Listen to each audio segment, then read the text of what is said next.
জয় রাধে, জয় নিতাই চৈতন্য। অকারণ করুণার বরুণালয় পরাৎপর প্রেমামৃত রসঘন বিগ্রহ ভগবান শ্রী নিতাই চৈতন্য মহাপ্রভু অহিতকী অনুকম্পা আমাদের উপর প্রদান করে চলেছেন। আমরা বর্তমানে জ্ঞান বিজ্ঞান যোগের কথামৃত আলোচনা করে চলেছি। আজকে আমরা 24তম শ্লোক আলোচনা করব। আগের দিন আমরা 23তম শ্লোক আলোচনা করেছিলাম। 23তম শ্লোক পর্যন্ত আমরা নিশ্চয়ই শুনলাম, যারা আগের দিন শুনেছেন গতকাল, যে ভগবান বলছেন যে অবিনাশী জেনেও দেবতাদের অবিনাশী দেবতাদের আরাধনার দ্বারা অবিনাশী বস্তু প্রাপ্ত করে। আবার এটাও বলছেন সেই অবিনাশী বস্তুর যে প্রাধান্য দেওয়া যিনি দেন তিনি হচ্ছে আমি দিই। আবার বলছেন যিনি আমার ভক্ত তিনি আমায় প্রাপ্ত করেন। এবার ভগবান বললেন যে ওই সমস্ত দেবতাদের আরাধনা করা অবিনাশী জেনেও কেন মানুষ আমার তে অর্থাৎ স্বরূপে আরাধনা করেন না। খুব সুন্দর বিষয়। কৃষ্ণ কিন্তু বা রাম বা আমি যিনি, তিনি কিন্তু এই দেহ নয়। যদি আমি এই দেহ না হই তাহলে ভগবান কেমন করে এরকম দেহের প্রকাশ হয়? ভগবান তো সচ্চিদানন্দ। যদি আমি যিনি, আমি যাকে আমি অহম বলতে পারি, সেই আমি যদি এই পঞ্চভৌতিক দেহ ধাঁচা না হই, আমি আনন্দ, আমি চেতন, অমল চেতন সহজ সুখরাশি যদি হই, তাহলে সেই পরমাত্মা যার অংশ সে তার স্থিতি যদি এই হয় অমল চেতন অমল সহজ সুখরাশি, তাহলে সেই পরমাত্মা কেমন করে শরীর হতে পারে? সেই বস্তুর উপরে ভগবান বলছেন যে কেন আমার আরাধনা করেন না, কেন ওই সমস্ত দেবদেবীর আরাধনা করেন। চলুন সেই প্রসঙ্গে অবশ্যই আমরা অবগত হব। তার আগে আমরা ভগবানের এই জায়গায় ভগবান কি বলছেন 24তম শ্লোকটি আস্বাদন করি। ভগবান অর্জুনকে 24তম শ্লোক অর্থাৎ জ্ঞান বিজ্ঞান যোগে 24তম শ্লোকে বলছেন যে অব্যক্তা ব্যক্তিমাপন্যাং মন্যাতে মাম বুদ্ধয়ঃ পরং ভাবমজানন্তো মামব্যয়ামনুত্তমাম। ভগবান বলছেন যে অল্প বুদ্ধি সম্পন্ন যে সমস্ত ব্যক্তি তারা আমার পরম ভাব মজানন্ত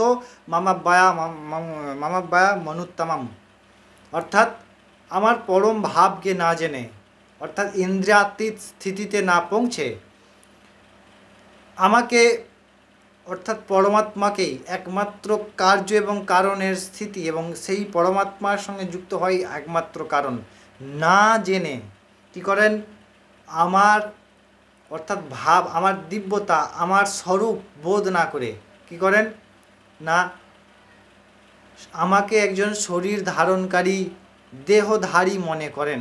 সেই প্রকারে এই প্রকার কার্যকারিতা হয় বা এই প্রকারে অনুষ্ঠান হয় আমার দ্বারা। আমরা তো নিজেদেরকেও শরীর মানি, ভগবান তো অনেক দূরের কথা, ভগবান তো অনেক উচ্চকোটির কথা বললেন। প্রথমে তো আমরা নিজেদের স্বরূপ চিনি। যখন আমি নিজেকে চিনব, ঠাকুর রামকৃষ্ণকে কৃষ্ণ খুব সুন্দর কথা বললেন যে যখন আমি নিজেকে চিনব তখন আমি ঈশ্বরকেই চিনতে পারবো। যতক্ষণ না আমি নিজেকে চিনতে পারবো ততক্ষণ ঈশ্বরকে চিনতে পারবো না, অর্থাৎ অজ্ঞানতা। ভগবান এই কারণে আমাদেরকে অল্প বুদ্ধি সম্পন্ন বললেন, কে আমাদের সেই বুদ্ধির জাগরণ হয় না যে বুদ্ধির জাগরণের দ্বারা আমরা সেই পরমাত্মা পরম তত্ত্বকে অখণ্ডানন্দ অনন্তানন্দ স্থিতি প্রাপ্ত করতে পারি। প্রসঙ্গক্রমে উল্লেখ করে রাখি যে যখন এই আনন্দ প্রাপ্তি হয় বা এই স্বরূপ বোধ হয় তখন কী হয়, ভগবান এর আগে বলেছেন ব্রহ্মভূতা প্রসন্নাত্মা ন শোচতে ন কাঙ্ক্ষতে সম সর্বেষু ভূতেষু মদ্ভক্তি লভতে পরাম। ভগবান বলছেন, কি বললেন না, ব্রহ্মভূত প্রসন্নাত্মা, ব্রহ্মভূত যখন ব্রহ্মভূত বোধযুক্ত, বোধ ব্রহ্মকে বোধ হয়েছে, সম্পূর্ণ স্থিতিপ্রাপ্তি হয়েছে, সেই পরিচিতি হয়েছে ব্রহ্মের সঙ্গে, সেই পরমাত্মা পরম তত্ত্বের সঙ্গে প্রসন্ন আত্মা, তখন প্রসন্নতা আসে। তখন মাত্রা স্পর্শস্তু কৌন্তেয় শীতোষ্ণ সুখ দুঃখ সদা আগম পায়ে অনিত্য তাং তিতিক্ষ ভারত।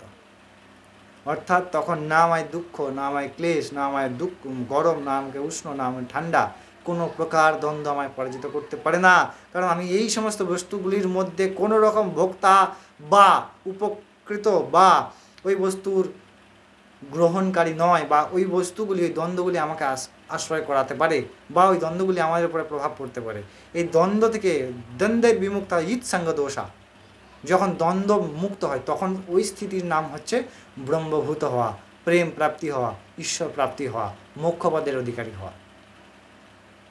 তারপরে প্রসন্নাত্মা ন শৌচতি ন কাঙ্ক্ষতে। এখন যেমন আমাদের চিন্তন হয় যে আমরা এরপরে কি করব, বা আমাদের পরবর্তী পদক্ষেপ কী হবে, বা আমরা কীভাবে এরপরে যেতে পারি, এরপরে কি হবে, আমি বিকালে কী করব, আমি সকালে কী করব, আমি 2 বছর পরে কী করব, এখন থেকে আমার কী করা উচিত, এই প্রকার চিন্তন হয় না।